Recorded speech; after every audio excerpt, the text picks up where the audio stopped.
FreeCAD 1.1.3 is here. But what exactly has changed in this new version? Is it a major update or just a small maintenance release? In this video, we'll take a quick look at FreeCAD 1.1.3, the important fixes, and whether you should update. Let's get started. First, let's clear up one important thing. FreeCAD 1.1.3 is a patch release in the FreeCAD 1.1 series, so don't expect a completely redesigned interface or a huge collection of new modeling tools. Instead, this update focuses mainly on fixing problems and improving the overall user experience. FreeCAD 1.1.3 was released on July 25, 2026. So, what's actually new in FreeCAD 1.1.3? The main fix addresses repeated version update warnings when saving files. In previous versions, some users could continue seeing update warnings even after updating FreeCAD and saving their projects.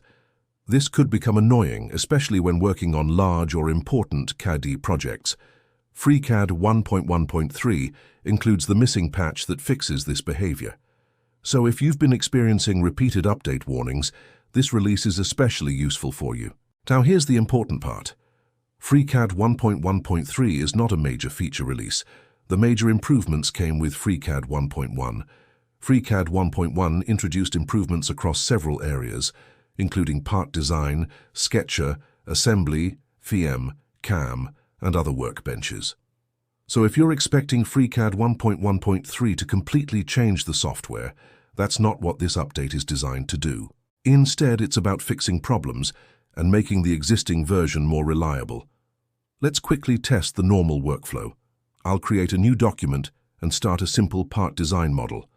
I'll create a sketch, add some dimensions, and then create a pad. Now I'll save the project. The important thing here is that FreeCAD 1.1.3 is designed to eliminate the repeated version update warning issue. For everyday CAD work, these small stability improvements can make a big difference. So should you update to FreeCAD 1.1.3? If you're already using FreeCAD 1.1, I recommend updating. It's a small maintenance release, but it fixes an annoying issue. And if you're using an older version of FreeCAD 1.1, there's a good reason to move to the latest 1.1 release. Remember, not every important update has to introduce a new feature.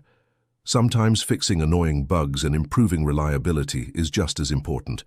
There's also something interesting happening with FreeCAD's versioning system. The project is moving toward calendar-based versioning, known as Calver. This means future releases will use a different version numbering approach. So FreeCAD 1.1.3 represents the current 1.1 series, while the project is moving toward its next generation of releases. So here's my final verdict.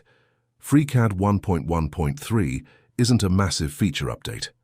It's a maintenance release focused on fixing the repeated version update warning problem. But that's still important. A professional CAD program needs more than new features. It also needs stability, reliability, and fewer interruptions while you're designing. So if you're using FreeCAD 1.1, updating to 1.1.3 is a sensible choice. If you found this video useful, don't forget to like the video and subscribe to the channel. For more FreeCAD tutorials, new features, engineering projects, and CAD tips, stay connected. Thanks for watching. I'll see you in the next FreeCAD video.